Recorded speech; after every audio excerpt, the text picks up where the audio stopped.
That's why it'll never work. You'll have me suicidal. Welcome back to the Tim Paulson Radio Show. I'm your host, Tim Paulson. Thanks, Sean Kingston, for that intro, you fat piece of crap. And now joining us today is book reviewer Dan Bundy, here to review the novella of Mice and Men by John Steinbeck. Dan, how are you? Great, Tim. Thanks for having me. Now, as I mentioned earlier, we're here to discuss the novella of Mice and Men. Dan, tell us a little bit about this story. The story follows two characters named George and Lenny, who search from place to place to find jobs and a better life. Due to Lenny's mental disability, though, they are never capable of holding down a job, and they both share a common dream of owning their own ranch and raising animals. Wow, that sounds like a great story, Dan.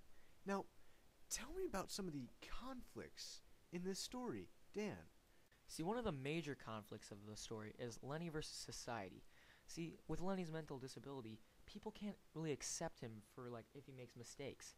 If they find out that he has a disability, he could be killed or put in a home. That's very interesting, Dan. Are there any others? Yes, another major conflict of the story is character versus character, George versus Lenny.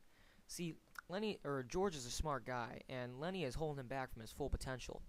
George could be living the life right now and have a solid job, but with Lenny around, he's constantly messing up and making them have to move jobs and move to different places.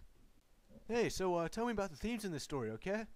Yeah, the theme of loneliness is developed through the character of Crooks. Crooks is a black man and does not get any respect from the other men due to his race. He lives alone and not usually have anybody to talk to or relate to.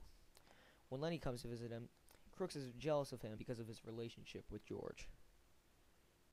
Alright, well, that's very interesting. Are there any other characters that show the theme of loneliness? Yeah, another theme of loneliness in this story is shown through Curly's wife. Curly's wife isn't a huge fan of Curly's, so she goes around and talks to all the other men on the ranch.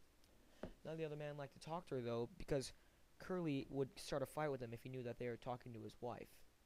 She's known as the tramp around the ranch because always going and talking to other men. She later then admits this loneliness to Lenny, which then he tragically kills her by snapping her neck.